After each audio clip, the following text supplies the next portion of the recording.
Okay, welcome back. Hopefully you've had a chance to ask the questions you wanted to ask and have some of the right answers. So, as I said before, we're just looking at what's what. We have up here, we have the tongue, and it looks like part of the voice box, the larynx.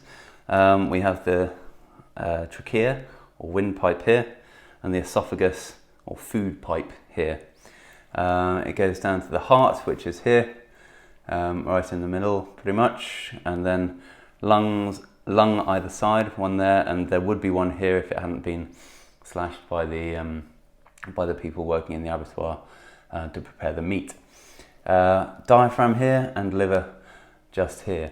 So we're going to concentrate on from here to here basically, and that's going to be our main focus.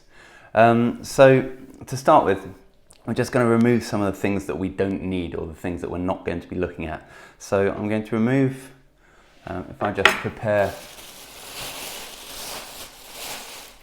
the bag for things I don't need or things that I'm not going to be looking at. I'm going to remove from here upwards because we're not really going to be concentrating on that. So we'll get through it. It's quite hard to get through. All the connective tissue is very tough.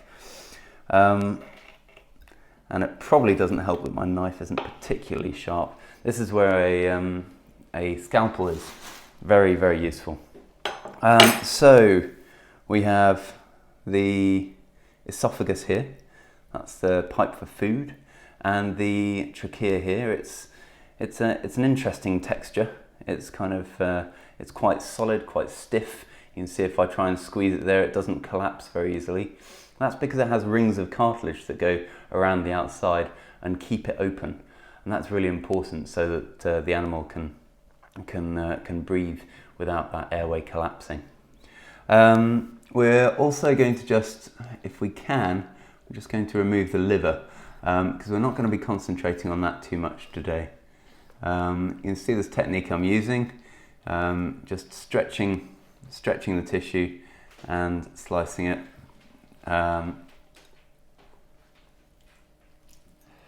just going to get it out of the way so that we can concentrate on the things that we're here to concentrate on. Okay, so that's the liver. It's quite a heavy organ, very big organ. Right, and now we have everything that we want to concentrate on right here. Okay, now the first thing I'd like to show you before we get too much further is basically I'm going to try and inflate the lungs. Now this is going to be particularly tricky because this one has, well, it's missing quite a large section of it. But the way I'm going to do it is I'm going to try and put a short length of hose pipe into the trachea and blow down it with my own breath, which should inflate the lungs. Now this isn't how the lungs inflate themselves.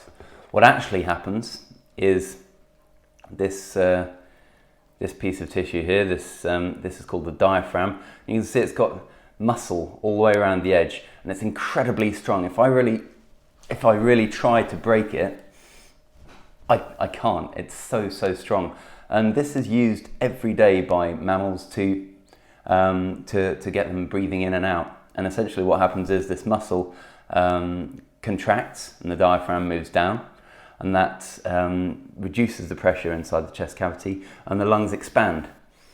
And then when the diaphragm relaxes, it moves back up again.